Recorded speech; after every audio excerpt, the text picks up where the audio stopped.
नामदेवराज सांगतात ते वसुदेव एवढे ज्ञानी आहेत, मेवण्याने 6 मारले तरी रडले नाही. मूर्खापशी रडत नसतात ते ज्ञानी असतात, नालायकापशी रडत नसतात ते ज्ञानी असतात, हरामखोरापशी रडत नसतात ते ज्ञानी असतात, आणि दुःखाला कंटाळून स्वतःच्या देहाचा त्याग करतात ते अज्ञानी असतात. दुःख पचवण्याची ताकद ज्यांच्यात असते ते ज्ञानी असतात, दुःख पचवता ज्यांना येत नाही ते अज्ञानी असतात.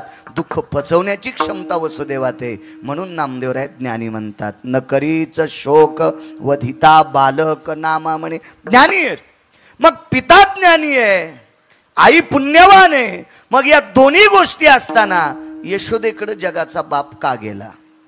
मागचं कर्म आहे, मागचं कर्म आहे. मागचं कर्म चुकत नाही बरं का महाराज. देवाला कर्म चुकत नाही, साधूला कर्म चुकत नाही. तुम्ही आम्ही कोण्या झाडाचा पाला आहेत? साधूनं जर चूक केली तर साधूलाही कर्म चुकत नाही, देवानं चूक केली तर देवालाही कर्म चुकत नाही. मग आपण तर त्यानं निर्माण केलेले पिल्ले आहेत. विठाला विठाला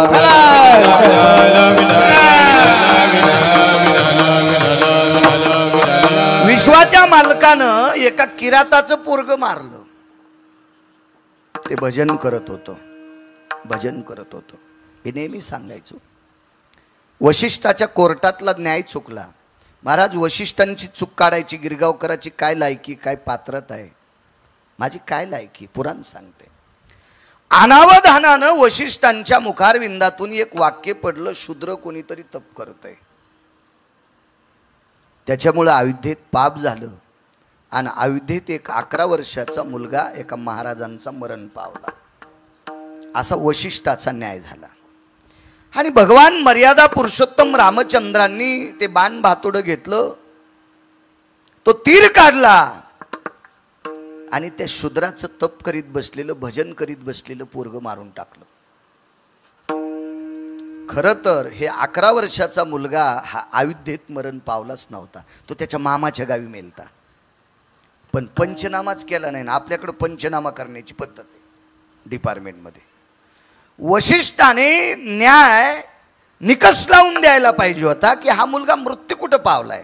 रातोरात मामाच्या गावातनं त्या 11 वर्षाच्या बाळाचं प्रेत आणलं आणि सहज तोंडातून अनावधानानं शब्द पडला की एक शूद्र तपश्चर्या करते, पाप वाढलं म्हणून अयोध्येत मृत्यू पावला. अयोध्येचा नियम काय होता माहिती आहे का? विश्वाच्या पाठीवर माझ्या वाचनातल्या 2 नगऱ्या येतात. या 2 नगरीमध्ये केस पिकल्याशिवाय माणसं गणेशराव मरत नव्हते. एक अयोध्या नगरी, अयोध्या. राजा अजराज, राजा दशरथ आणि राजा मर्यादा पुरुषोत्तम रामचंद्र गुरुवर्य. राजा दशरथानं एवढी साधना केली, एवढी साधना केली, एवढी साधना केली आणि दक्षिणेचा राजा जिंकला. दक्षिणेचा राजा म्हणजे यम, यमाला जिंकलं. आणि यमाला एक मागणी केली, दक्षिणाधिपती यमराज एक विनंती आहे, अयोध्येत माणूस मरता कामा नये. दक्षिणेच्या राजानं सांगितलं, महाराज ठीक आहे, तुमचा पुरुषार्थ मोठा आहे, तुमचं भक्तीचं सूत्र मोठं आहे, तुमचा अधिकार मोठा आहे, तुम्ही राज्याचं राजकारणही आई लेकरावर प्रेम करते इतकं प्रेम राज्यातल्या नगरीतल्या लोकांवर केलं, याकरता मी तुमच्यावर प्रसन्न आहे. पण माणसंच मरू नये असं मात्र मी तुम्हाला देऊ शकत नाही. निसर्गाचा नियम आहे, कारण अयोध्या ही मृत्यूलोकात आहे आणि मृत्यूलोकातला नियम आहे, आयुष्य संपलं की मरावं लागते. आयुष्य संपलं की मरावं लागते. मग तुम्ही मृत्यूलोकात अयोध्या आहे, माणसं मरणारच नाहीत असं मी तुम्हाला देणार नाही, पण तुम्हाला नाराजही करणार नाही. तुमच्या अयोध्येमध्ये तरुण मरणार नाही. यमानं वरदान देऊन टाकलं. म्हणजे केस पिकल्याशिवाय अयोध्येत माणसं मरत नव्हते. हा पगडा राजा दशरथाचं वर्चस्व, ही हिंमत, हे धाडस, हा पुरुषार्थ दक्षिणेच्या मालकावर राजा दशरथाचा होता. आणि हे 11 वर्षाचं पोरग मेले. शहानिशा केली नाही ते मामाच्या गावी. आणि दुसरी एक नगरी होती, त्या नगरीचा राजा होता रुक्मांगद नावाचा राजा. रुक्मांगदाला धर्मांगद, धर्मांगदाला मुक्तांगद, ही मुलं पुढची. मुक्तांगदाचा कोण होता? घरी गेल्यावर वाचा ना, सगळ्या गोळ्या एकखट्या घेतल्यावर रिॲक्शन येत असते. आणि मी गुतं थोडंच घेतलं, रुक्मांगत, धर्मांगत, मुक्तांगत, बस झाली तिघं. आता याच्या पुढचं तुम्ही पाहणं, तुम्ही सुधर जा म्हणजे आमची लोक नीट कीर्तन करतील. तुम्ही जर नाही सुधरले ना मग गाणेच म्हणतील, गाणेच म्हणतील, काही विषय नाही. त्याच्याकरता तुम्ही सुधर जा, अभ्यास करा. काही ग्रंथ विकत घ्यायची काम नाही. तुमच्याकडे केवढाली मोबाईल येतं, तुम्ही त्याच्यावर बोट दाबल्याबरोबर सगळी ग्रंथ त्याच्यात येतात, सगळी ग्रंथ येतात. पण तुमचं बोट तिथं जाईच ना, ते दुसरीकडेच चाललं चॅटिंग करायला, कोणाला कमेंट टाकायला, काही टाकायला. हे 1-2% भंगीरायला तर कमेंट टाकायचं लयच ना दे. हो हो, मला वाटतं ह्या कोंबड्याच्या अवलादी असत्या. विठाला विठाला विठाला विठाला,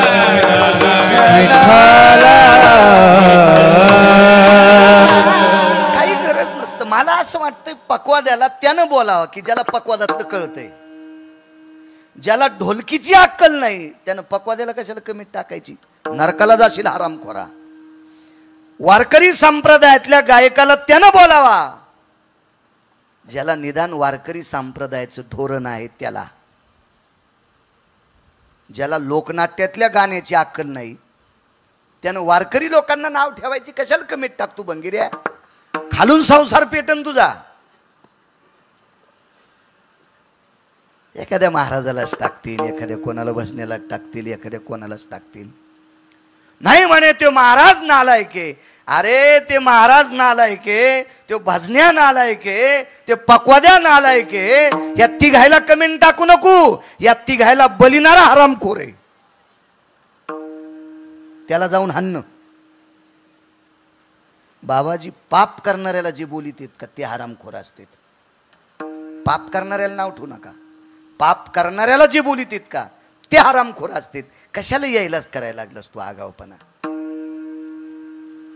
कारण गणेशराव, समाजात 2% लोकांकडे चुकीचा पैसा आलाय. म्हणून ते चुकीच्या पैशावाली माणसं चांगल्या महाराजांना मानणारच नाहीत. इतकं मात्र लक्षात ठेवा. कारण त्यांचे पैसेच चुकीचे असतात. हो, ते वाम मार्गाने आलेले असतात. म्हणून ते चुकीच्या ठिकाणी जात असतील. म्हणून चुकीचं काम करणाऱ्या लोकांना नाव ठेवायचं नाही. चुकीच्या लोकांना अनुमोदन देणाऱ्या हरामखोरांना नाव ठेवा ना, तुमच्यात हिंमत असेल तर. विठाला विठाला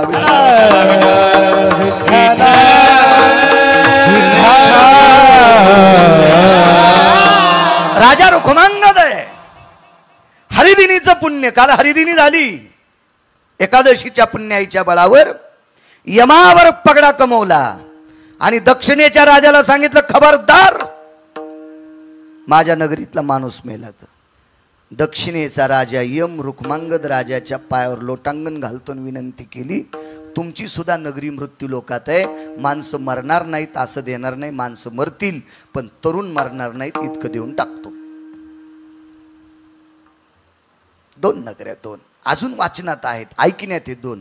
पण मला अजून त्याचा पुरावा सापडला नाही म्हणून माईकवर बोलायचं नाही. माईकवर आपण जर बोललो तर पुढचा विचारेल ती कोणती नगरी होती. धोतर पिवळं वाचन आपलं. आधारा वाचून काय सांग शिका. आणि वारकरी संप्रदायातल्या लोकांनी बापू आधार नसल्याशिवाय बोलायचंच नाही. चुकीच्या गोष्टीत माणसं इतके चिकित्सक आहेत, इतके हुशार आहेत. कीर्तनकारानं म्हणायचंच नाही ए तुला 10 अभंग पाठ आहेत. गाथे पाठ करणारी माणसं पुढे आहेत. विठाला विठाला विठाला विठाला विठाला.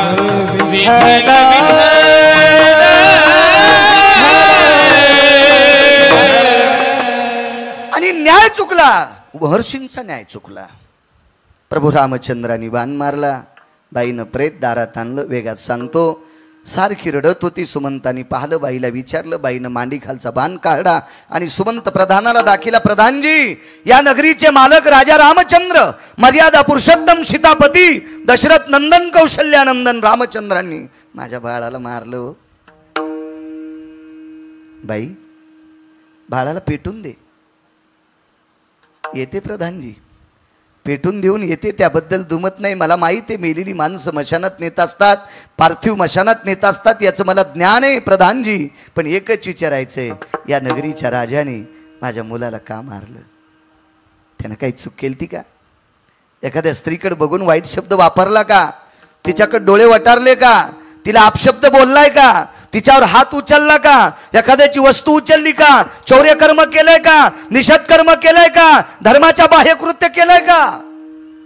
बाई होती महाराज, लावरं चित्र सशी रानडुकर धरणारी बाई. पण मुलगा सात्विक जन्माला आला, त्याची ताकद मिळाली आणि त्या ताकदीवर जगाच्या बापाच्या प्रधानाला बोलत होती. काय चुकलंय माझं, विचारू द्या त्याला. नाईलाज झाला. सुमंत आतमध्ये गेले आणि विश्वाच्या बापाला सांगितलं, प्रभू तुम्ही एका किराताचं पोरग मारलंय, बाई दारात प्रेत घेऊन ये, तिला काय न्याय द्यायचा ते ठरवा. विश्वाचा बाप थरथर कापत होता. अरे आपण चूक केली. एक शिकाऱ्याचं पोरग जर भजन करीत असेल तर आपण त्याची पाठ थापटावी, पाठ थापटावी, पाठ थापटावी. आजही बघा न्याय किती गोड आहे आपल्या संस्कृतीमध्ये. एखाद्या बलाढ्य श्रीमंताचं पोरग जर शाळेत पहिला असेल तर तितकं मानित नाही, पण ऊस तोडणाराचं, लोकांच्या शेतात काम करणाऱ्याचं, मजुराचं पोरग जर पहिलं आलं तर सगळ्या परिसरातल्या लोकांना उत्सुकता लागती. गरिबाचं लेकरू होतं हो, वहीला पैसे नव्हते, पेनला पैसे नाही, ट्युशनला पैसे नाही, पण तालुक्यात पहिलं आलं. उत्सुकता का लागती? कारण त्याला कसल्याही प्रकारचा आधार नसताना ते मोठं झालंय याची उत्सुकता. महाराज गिरगावकराचं पोरग श्लोक म्हणत असेल, काय नवलाची गोष्ट आहे. त्याला घरच्या हौदातलं पाणी आहे. व तुमची पोरं गायक झाली, काय नवल नाही द्यायचा, बापच गायक होता. तुम्हाला आलं ना राजो, आलं आलं राजो आलं. ज्याचा बापाच्या गळ्यात माळ नाही त्याचं पोरग जर महाराज झाला असेल माऊली, तर त्याची पाठ थापटायची. तुमचं कौतुक करत असा नाही असा विषय नाही, पण तुम्हाला तुमच्या बाबाचे आशीर्वाद आहेत ना. महाराज ज्याचा बाप दारू पितो, ज्याचा बाप पत्ते खेळतो, ज्याच्या बापानं सगळी प्रॉपर्टी जुगारात इकून टाकली, त्याचं पोरग जर कीर्तनकार झाला असेल तर त्या पोराला किती मोठं किती पाठ थापटायला पाहिजे, किती पाठ, किती पाठ. परंपरा नाही ना गणेशराव त्याला. मला सांगा, लावरं चित्र ससे धरणारीचं पोरग जर जप करीत असेल, साधना करीत असेल, अनुष्ठान करत असेल, तपश्चर्या करीत असेल, नामाचा प्रचार करीत असेल, धर्माचा प्रचार करीत असेल तर किती मोठं कौतुक आहे. पुन्हा एकांतात तपश्चर्या करू लागलं. माईकवर तर कोणी धर्म सांगते. सध्या माईकवर धर्म सांगणाऱ्यांची संख्या लय वाढली. माईकवर माईकवर अरे माईकवर धर्म सांगितल्यानं धर्म वाढत नसतो. आपल्या संस्कृतीत चुका करणाऱ्या लोकांना दुरुस्त करणं यानं धर्म वाढत असतो. माईकवर किती बी आरडा, काही धर्म वाढत नसतो. माईकवर बोंबाल्यानं धर्म वाढत नसतो. आपल्या धर्मातली चुकीची माणसं शोधा, आपल्या धर्मातली चुकीची माणसं शोधा आणि त्या चुकलेल्या लोकांना धर्म मार्गाने लावा. आपला धर्म उंच जाईल, आपला धर्म उंच जाईल. माईकवर आदळल्यानं काय नसते. लय ओरडत गेलेत, घसे कोरडे होस्तोर बोंबललेत, कोणी ऐकत नाही माईकवर. धर्म कृतीतला विषय, धर्म शब्दातला विषय नाही. धर्म हा शब्दात प्रकट करायचा नसतो, धर्म हा अनुकरणात आणायचा असतो, धर्म हा कर्तव्यात आणायचा असतो. देखाव्यात नाही महाराज, देखाव्यात नाही, तर धर्म वाढेल. आणि बाईनं ते पार्थिव उचललं. विश्वाच्या मालकाला सांगितलं, दयानिधे, आवाज कडक करा, हे दयानिधे, विश्वाच्या जनित आहात आपण, एक विनंती करते. मी एकटी आहे, माझ्या बाळाला मशानापर्यंत नेण्याची कृपा करा. महाराज विश्वाच्या मालकाचा प्रधान सुमंत खांदेकरी आहे. विश्वाच्या बापाचा प्रधान सुमंत, किराताच्या पोराचा खांदेकरी आहे. शरयूच्या पात्रामध्ये त्याचं प्रेत, चंदनाच्या लाकडावर त्याचं पार्थिव टाकलं, पेटून दिलं. बाई आपल्या पर्णकुटीकडे निघालेली आहे. लहानशी झोपडी होती, त्या झोपडीकडे निघाली. बाईने विचार केला, मोठ्यांना काय बोलावं, काय बोलावं, मोठ्या पुढं काय चालतंय. मला सांगा, लहानशा शेळीनं जर म्हशीला शिंग हाणलं तर मसड कदर करते का? अशी शेळीला शिंग हालील की पोटातून पलीकडे शिंग काढील कोण? मसड. पण म्हशीनं जर शेळीला शिंग हाणलं तर शेळीचं काय चलत? नुसती मुंडी हालीन. तिला माहिती म्हशीच्या शिंगात आपलं वजन आहे. या किराताच्या बाईच्या लक्षात आलं, विश्वाचा बाप हा पुरुषार्थी हत्ती आहे. याच्या पुढे आपलं काय चालणार आहे? तिनं वाणी खराब केली नाही, शब्द खराब केली नाही, जीभ खराब केली नाही. ती शांतपणाने मुलाकडे पाठ केली. त्याचा धूर गगनात गेला आणि ती आपल्या झोपडीकडे तोंड करून चलत होती. पण टस टस टस टस टस टस तिच्या डोळ्यातलं पाणी पडलं. प्रभू, उलट केलंस रे माय बापा, हे देवा उलट केलंस रे माझ्या जीवनात. अरे ज्याच्या हाताने माझं सगळं व्हावा अशी सोयीची क्रिया, पण उलटी केलीस रे देवा. आईच्या हातानं पोराची क्रिया करून घेतलीस देवा. जाऊ दे, तुझ्यापाशी न्याय देवा. मी तुला काय बोलणार आहे देवा. आणि तिच्या अंतःकरणातून एक ध्वनी पडला आणि तो ध्वनी विश्वाच्या मालकाच्या अंगावर आदळला. देवा, देवा काय गुन्हा केलता रे माझ्या मुलाने. या आंधळ्याची उतार वयातली काठी मोडून टाकलीस रे देवा. काय केलंस देवा. तुला शाप देण्याची माझ्यात लायकी नाही रे देवा. पण तिचा टळटळाट लागला. एक लक्षात ठेवा, शापाला उशाप आहे, शापाला गणेशराव उशाप आहे. पण एखाद्या गरीबाचा जर टळटळाट लागला ना, तर तो टळटळाट फेड्याशिवाय गत्यंतरच नाही. पिढ्यानं पिढ्या जाळी तो टळटळाट, पिढ्यानं पिढी. म्हणून गरीबाचे शाप घेऊ नका. गोरगरिबाचा टळटळाट कधीच घ्यायचा नाही, कधीच घ्यायचा नाही. त्याच्या अंतःकरणाचा जो टळटळाट आहे का, ते एका बॉम्बपेक्षा भारी असतो, अणुबॉम्बपेक्षा सुद्धा भारी असतो, लाखो बंदुकीच्या गोळ्यापेक्षा तो भारी असतो. त्याचा टळटळाट आहे, तो घ्यायचाच नाही, नाही घ्यायचा. आणि विश्वाच्या मालकावर तो टळटळाट आदळला. आणि श्रुतीनं सांगितलं, प्रभू एक लक्षात ठेवा, पुढचा जन्म तुम्हाला देवकी मातेच्या पोटी जन्माला भेटल. पण लक्षात ठेवा, 7व्या अवतारात एका किराताच्या बाईचं पोरग मारलं. तिचं पोरग मारल्याच्या नंतर जितकं दुःख तिला झालंय, तितकंच दुःख तुमच्या जन्मदात्या मात्या पित्याला होईल. फक्त तुम्हाला मारण्याची ताकद तिच्यात नाही. महाराज 6 भावानं मारले, 6ही मारी दुराचारी. 7वा योग मायेनं नेलाय देव आमच्या रोहिणी मातेच्या उदरात. आणि 8व्या जन्माला आल्यावर इतकी प्रसन्नता, इतका भाव, इतकी श्रद्धा, इतकी आतुरता, इतकं वात्सल्य दोघांकडं समुद्रापेक्षा विशालत्व पांगलेलं आहे वसुदेव देवकीला. पण कर्म नो गहनो गती. 7व्या अवतारातलं कर्माचं गाठोडं जगाच्या बापाच्या डोक्यावर होतं. महाराज तितकी उत्सुकता मातीत घातली आणि स्वयं सांगितलं, मला इथं ठेवू नका, नंदाच्या घराला, मजने गोकुळाला. महाराज मागचं कर्माचं बिरडं होतं, याच्यातून मुक्तताच नव्हती. म्हणून आई वडिलाला सोडून यशोदेच्या घरी गेलाय. म्हणून पहिल्या कडव्यात वैकुंठीचा हरी, वैकुंठीचा हरी, वैकुंठीचा हरी, वैकुंठीचा हरी, वैकुंठीचा हरी, वैकुंठीचा हरी, वैकुंठीचा हरी, वैकुंठीचा हरी, वैकुंठीचा हरी, वैकुंठीचा हरी, वैकुंठीचा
याच्याकरता जगाचा बाप यशोदेकडे आलेला आहे. बरं यशोदेकडेच का? भारतात काही दुसरी गावं नव्हती का? गणेशराव तुमचंही गाव असेल त्यावेळेला, संभाजीनगर असेल त्यावेळेला, हस्तिनापूर दिल्ली असेल त्यावेळेला, किती गावं असतील बाबाजी भारत देशात. पण गोकुळातच का? असं काय होतं त्या गोकुळामध्ये की विश्वाच्या मालकानं तिथं जावं? कारण गोकुळा इतकं पवित्र गावच नव्हतं. आणि गोकुळ पवित्र करण्याची ताकद फक्त गायीत होती. मी पूर्वी कर्मकांड करायचो 27 वर्षापूर्वी, आता करत नाही. कोणी बोलू पण नका मला. नाही तो वास्तुशांत्या वगैरे असं ते करायचो मी त्यावेळेला, छान करायचो. आता नाही करत ते.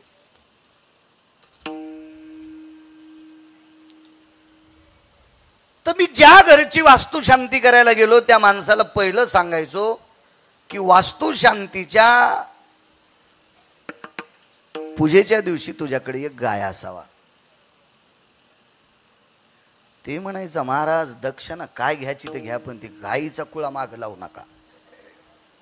मी म्हणलं मी सांगितलेलं जर तू नाही ऐकलं, तू जर आम्हाला बंडल दिले तर त्या बंडलाच्या शेकानं गिरगावकराचा संसार खालून जळण. तू हे बंडल तू याकडे राहू दे. गाय पाहिजे, गाय गाय पाहिजे. आणि त्याला तर मीच पाहिजे. ते म्हणलं महाराज असं काम करा ना, मी 1-2 तोळ्याची सोन्याची गाय करतो आणि तुम्हालाच देतो.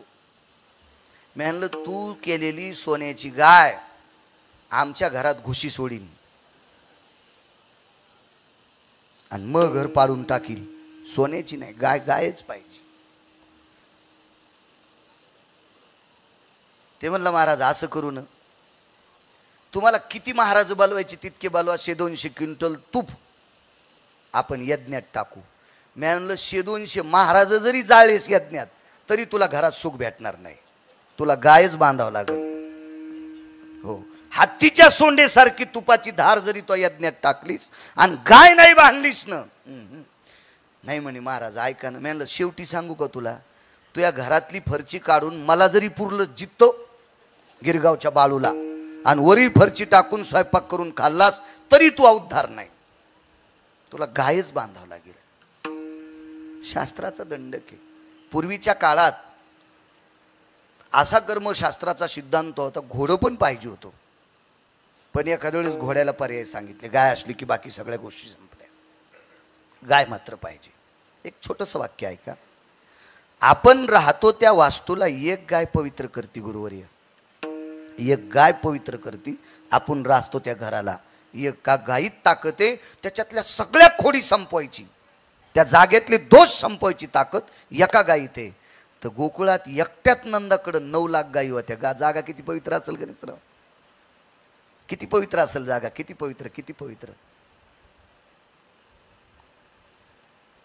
तुम्हाला एक सांगू का,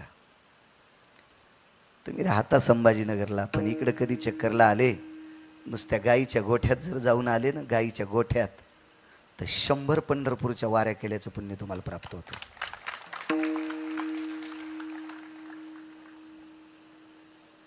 100-200 काशीच्या वाऱ्या केल्याचं पुण्य तुम्हाला प्राप्त होते.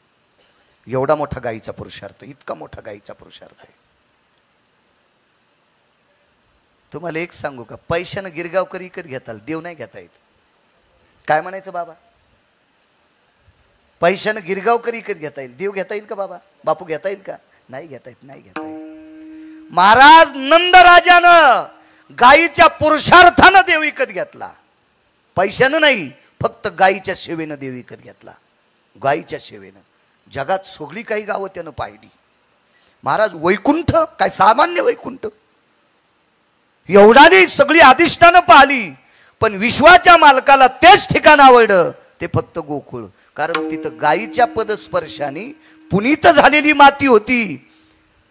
ठीक आहे, मागचं कर्म आई वडिलाला सोडलं असेल त्याबद्दल दुमत नाही, पण माझं मत आहे मग देवकी यशोदेकडेच का, दुसरीकडे का नाही गेले?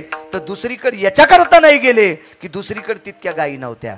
त्या गायी फक्त गोकुळातच होत्या. म्हणून आईसाहेब पहिल्या कडव्यात म्हणतात, वैकुंठीचा हरी वैकुंठीचा हरी वैकुंठीचा हरी वैकुंठीचा हरी वैकुंठीचा हरी वैकुंठीचा हरी वैकुंठीचा हरी वैकुंठीचा हरी वैकुंठीचा हरी वैकुंठीचा हरी वैकुंठीचा हरी वैकुंठीचा हरी वैकुंठीचा हरी वैकुंठीचा हरी वैकुंठीचा हरी वैकुंठीचा हरी यशोदेच्या घरी काना यशोदेच्या घरी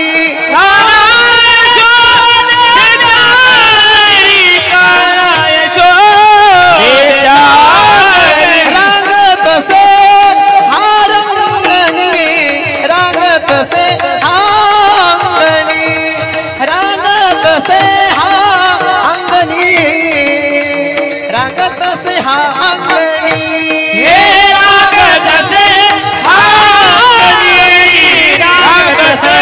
हा अंगणी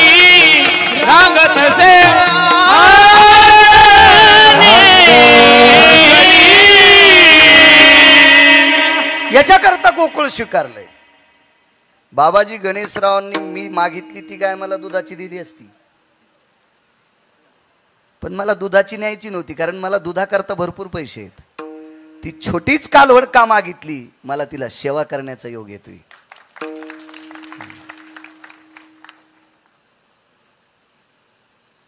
हात लावला ती गाय आजी आपल्याला दिली असती, हात लावला ती 10-12 लिटर दूध देणारी.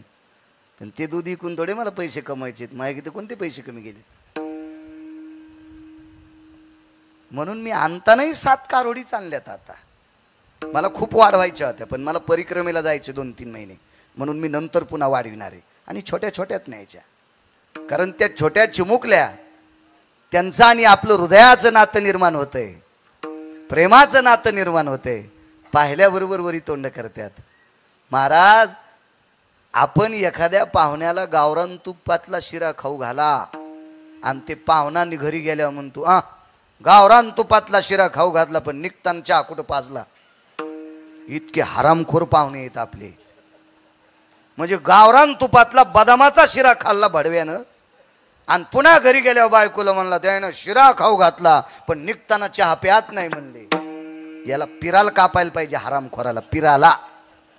हो, हे काही काही लोक बळी देतात ना कोंबड्या बकऱ्याची, याचा बळी द्यायला पाहिजे नालायकाचा.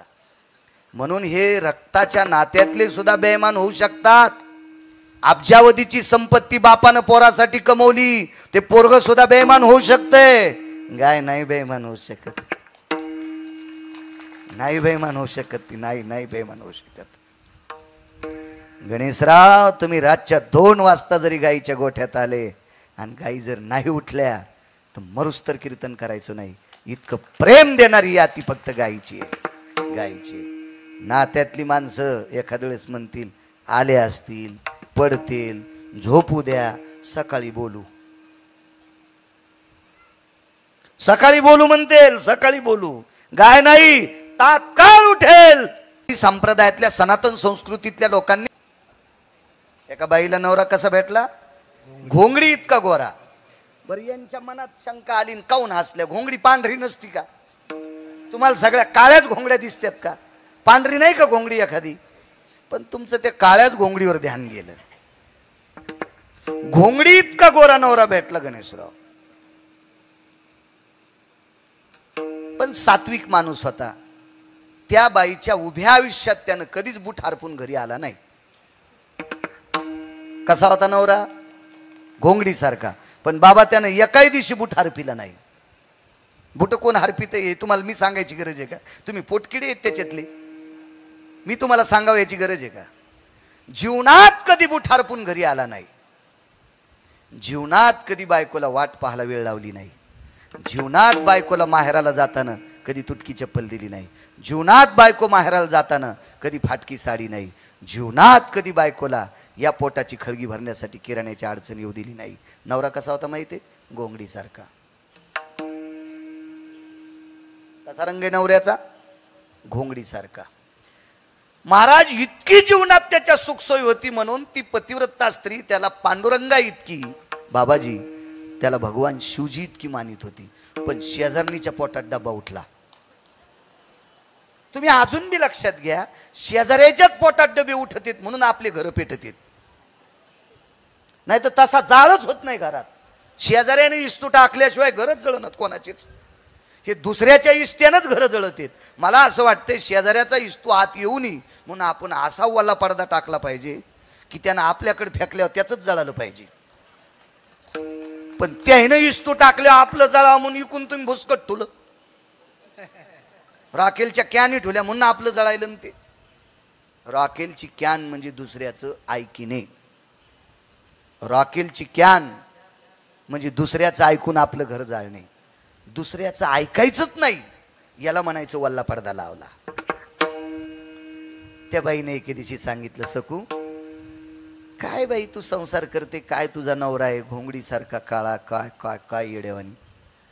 तिने ऐकण्याची मर्यादा होती. तिने एके दिवशी सांगितलं, बाई तुम्हाला एक बोलू का? 2-3 वर्ष झालं तुम्ही मला टोमणे मारतात, तुझा नवरा घोंगडीसारखा, तुझा नवरा घोंगडीसारखा, तुझा नवरा घोंगडीसारखा. एक बोलू का बाई तुम्हाला? तुमचा नवरा काचा इतका सुंदर आहे, काचा इतका सुंदर आहे, पण मला कळतंय तसं तुमचे पोरं त्याला उचलून आणतात बस स्टँडच्या मुतारीपाशी पडलेला असल्यावर.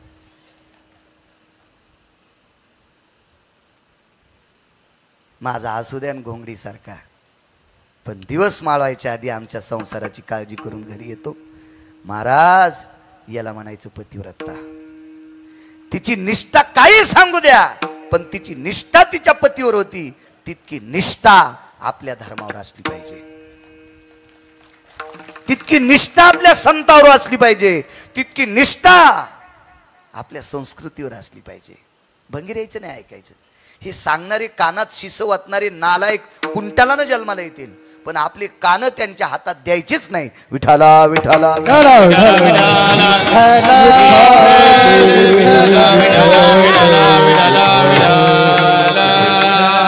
आणि आपल्याकडं ग्लानी येण्याचं एकमेव कारण एक आहे बाबाजी, आपले लोक एका फांदीवर बसतच नाहीत. एका फांदीवर बसणारच नाहीत. आज तुमच्या पाया पडतील की उद्या लगेच पिराच्या पाया पडायला जातील, की पराच्या दिवशी लगेच कंदुरीला लिंब घेऊन जातील. हे इतके भंगिरे येत नाही.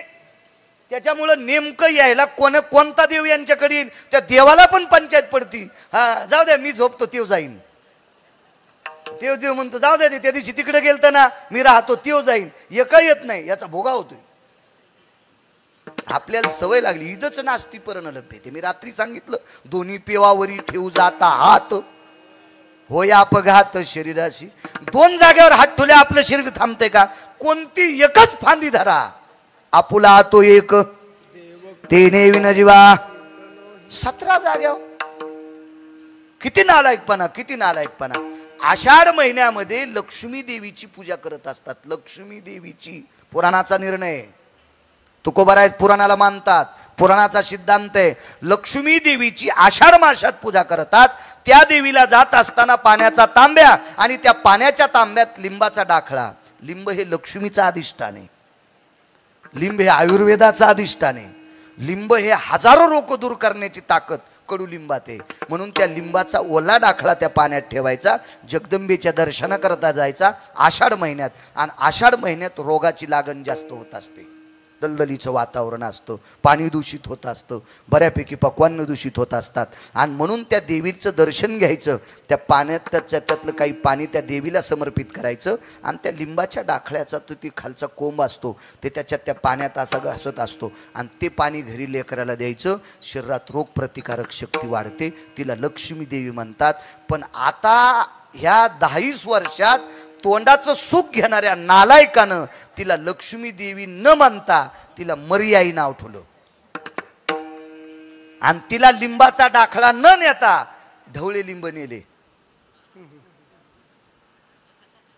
त्या देवीला कोणते लिंब नेले? ढवळे. त्या देवीला ढवळे लिंब आवडत नाहीत. याच्या जिभेचे चोचले पूर्ण करण्याकरता देवीला बदनाम केलं.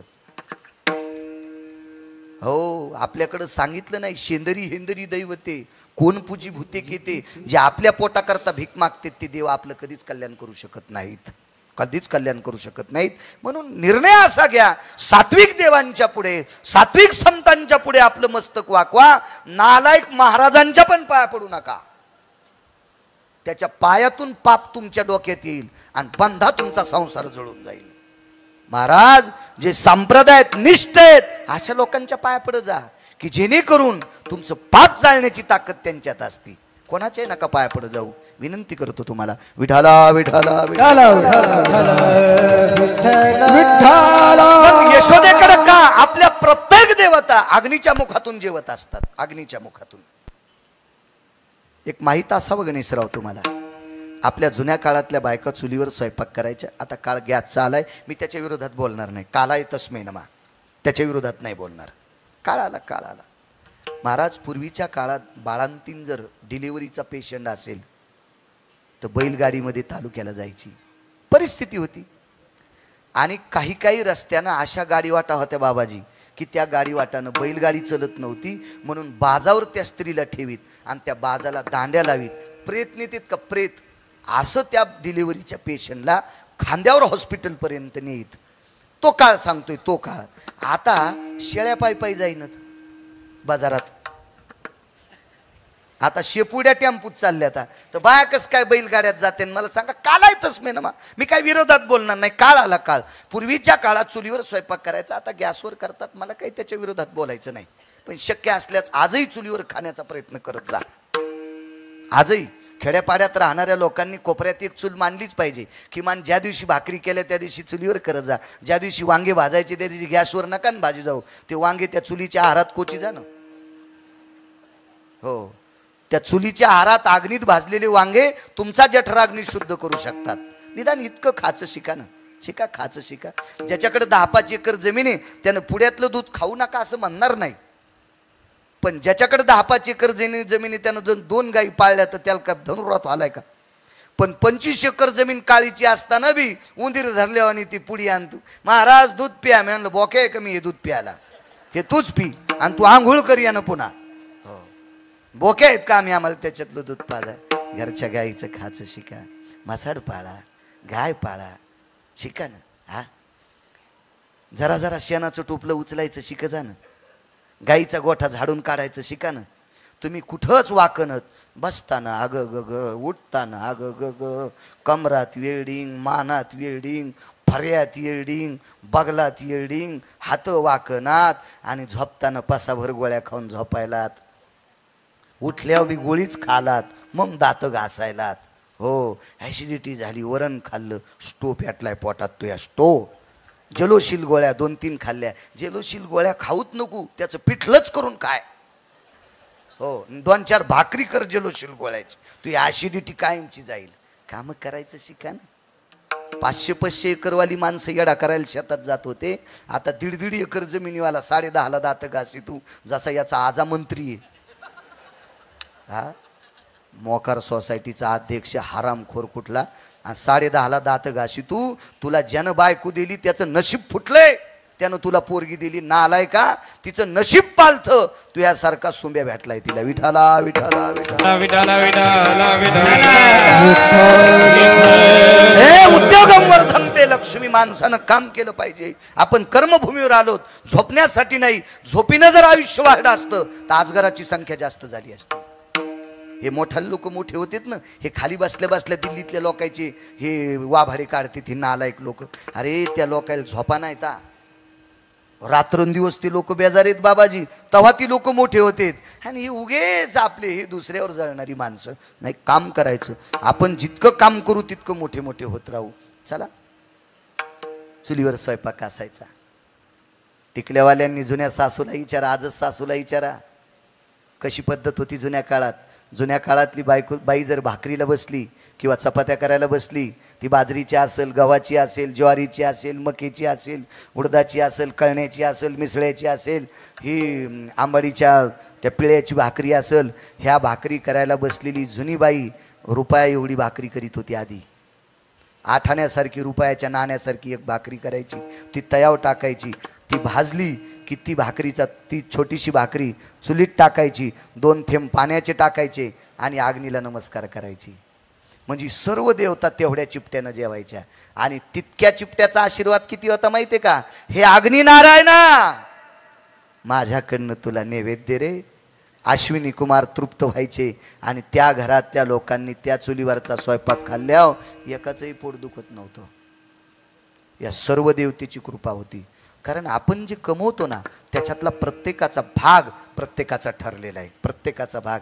शेतकरी राजाचं जीवन बघा ना, शेतकरी राजाचं जीवन बघा. खळं केल्याच्या नंतर मात्र सांडते, मात्र जमा केलं तरी इकडे तिकडे दाणे थांबतात. ते दाणे पक्ष्यांचे आहेत, ते दाणे उंदरांचे आहेत, ते दाणे घुशींचे आहेत, ते दाणे मुंगसांचे आहेत, ते दाणे प्रत्येक जीवाचे आहेत. शेतकरी राजाच्या घरात जितकं येईल तितकं त्याचं, आणि शेतात राहील ते बाकींच्या जीवाचं असतं. महाराज यज्ञ आहे त्याच्या जीवनात, हो याग आहे त्याच्या जीवनात.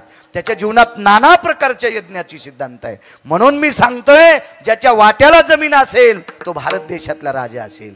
ज्याच्या नावानं सातबारा असेल का गणेशराव, तो माझ्या महाराष्ट्रातला राजा असेल. त्याला नाना प्रकारचे यज्ञ करण्याचा योग येतो.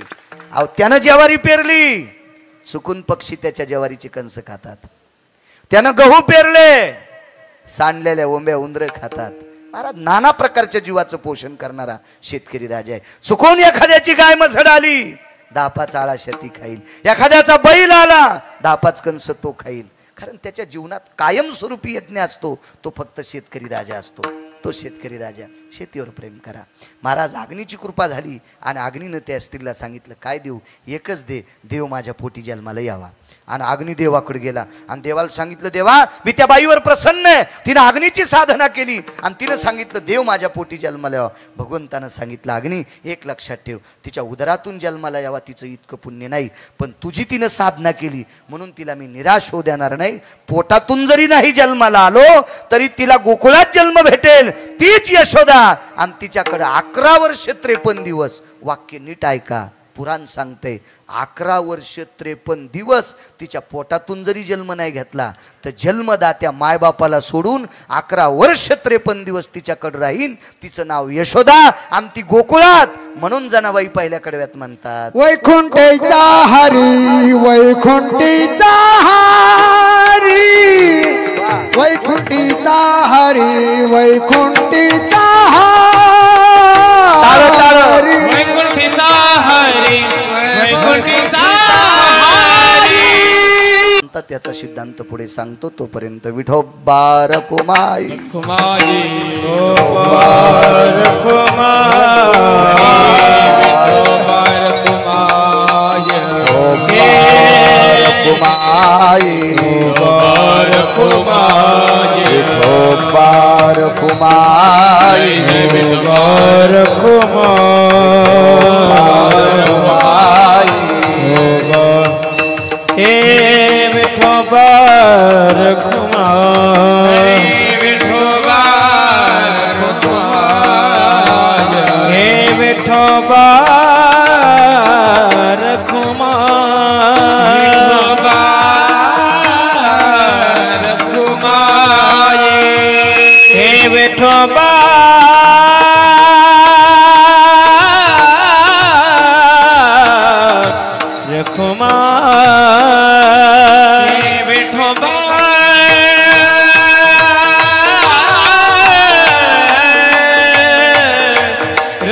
विठोबा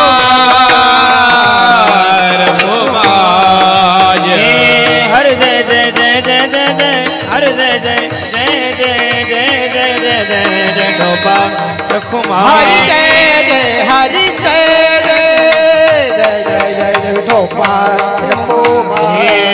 जय जय जय, हरि जय जय जय, हरि जय जय जय, विठोबा रखुमाई, विठोबा रखुमाई,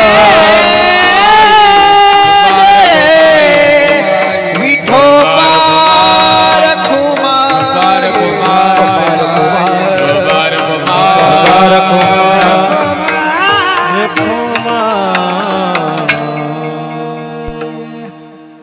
वैकुंठीचा हरी तान्हा यशोदेच्या घरी चालत असलेला हा दिव्य ज्ञान यज्ञ भगवान शिवजींचा अधिष्ठान रहितेचे राजा छत्रपती शिवाजी महाराजांचा अश्वारूढ पूर्णाकृती पुतळा गौमातेचा अधिष्ठान आणि गणेशराव तुमच्या परिवारावर असलेली माझ्या श्रीगुरूंची कृपा 1008 धर्माचार्य श्री गुरु दयानंद स्वामींची कृपा या संत महंतांची तुमच्यावरची कृपा आहे. सहज मोठ्यांचं वाक्य सांगेल, या विश्वाच्या पाठीवर ज्यांच्यावर संतांची कृपा आहे त्याच्यावर विश्वाची कृपा होते आणि ज्याच्यावर संतांची कृपा नाही त्याच्यावर देवाची कृपा कधीच होत नसते. सगळ्या गोष्टी मोडून टाकायची ताकद ती संतात असते, प्रारब्ध बदलायची ताकद ती संतात असते. अशी परमपावन कृपा गुरुवार्यांची आहे. फार दिवसापासून तुमच्या कुटुंबाला तुम्हाला महाराजांची सेवा स्वामीजींची सेवा तुम्हाला घडली आणि त्या सेवेचं फळ आहे. एवढा मोठा यज्ञ एखाद्या 2000 लोकसंख्येच्या गावानं विचार केला. मी खूप फिरतोय महाराष्ट्रात, खूप फिरतो 2000 लोकसंख्येचं गाव असेल, त्या गावानं विचार केला तरी एखाद्या वेळेस त्यांचा मेळ होत नाही आणि एवढा मोठा सप्ताह करू शकत नाहीत. ते का होऊ शकत नाही? कारण ते एकत्रित येऊ शकत नाहीत. पैसे प्रचंड असतील त्यांच्याकडे, प्रचंड असतील, पण नाहीत करू शकत ते. तुम्ही एकट्याने एवढं सत्र भरावं, तुम्ही वैभवशाली आहात, पैशावाले आहात हे मला नाही सांगता येणार, पण मला एक सांगता येईल, तुमच्यावर संतांची कृपा आहे बाबाजी सारख्या आणि ज्ञानोबाराय तुकोबारायची कृपा आहे, म्हणून तुम्ही या ज्ञानाचा यज्ञ केलाय. नाही तर पैसे नाहीत अशी माणसं नाहीत जगात. खूप पैसे आहेत. काही माणसांकडं एवढं धान्य आहे की त्यांच्या बाप दाद्यापासून पाप आहे म्हणून त्यांच्या धान्याला किडे पण लागत नाहीत. तर माणसं कशी खातील?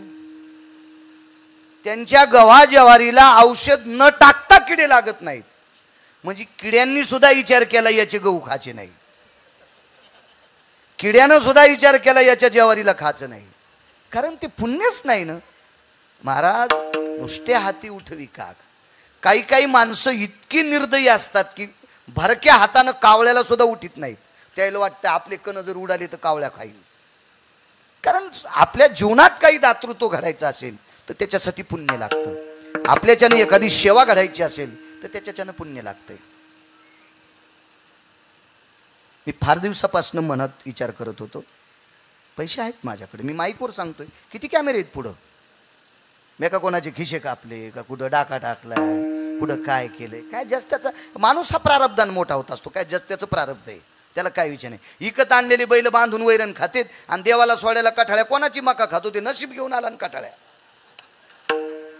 नशीब घेऊन आला. नशीब तसं बाळूचं नशीब आहे ना, नशीब आहे. मला काय अडचण नाही पैशाची, पण मी एकच मागणं मागत होतो या साधू संतांकडे, मला एक ना एक दिवस गायीची सेवा घडावी,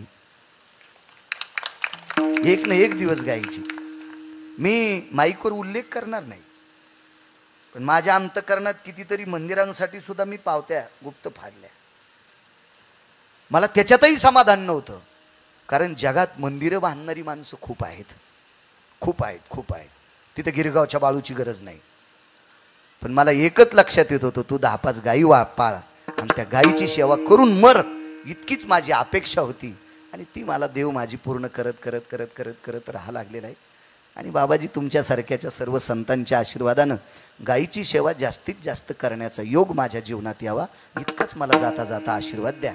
हो, माझ्याकडे जी संपत्ती ती संपत्ती ढेपीच्या रूपात, पेंडीच्या रूपात, गुळीच्या रूपात, कडब्याच्या रूपात गायीकडे जावी, ही एवढा आशीर्वाद मला मिळावा. पोरासाठी तर मी कमवून ठेवलंयच. विठाला विठाला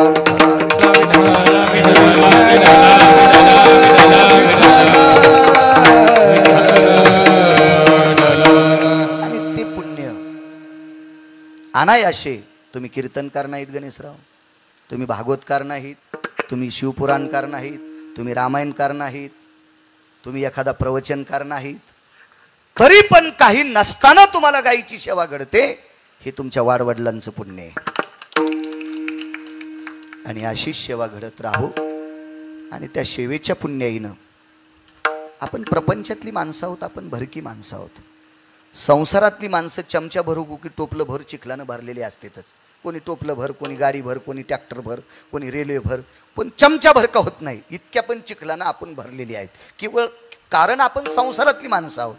आणि आपण प्रपंचातल्या माणसानं हे भरकं बाजूला काढण्यासाठी हे पाण्यानं धुतल्या जात नाही, याला सेवेनं धुवावं लागते. आणि ती सेवा वाडवडिलांची असावा, घरातल्या वयस्कर लोकांची असावा, संतांची असावा, अन्नदानाची असावी, गोमातेची असावी, धर्माचं नाव वाढण्यासाठी असावी, एखादं धर्माचं मंदिर होण्यासाठी असावी. ती सेवा संसारातल्या माणसाला घडली की त्याच्या भोवतालचं दूषित वलय आहे का, दूषित वायू आहे का, दूषित वलय आहे का, दूषित कवच आहे का, दूषित कंपाऊंड आहे का, हे फक्त सेवेनंच जळू शकतंय.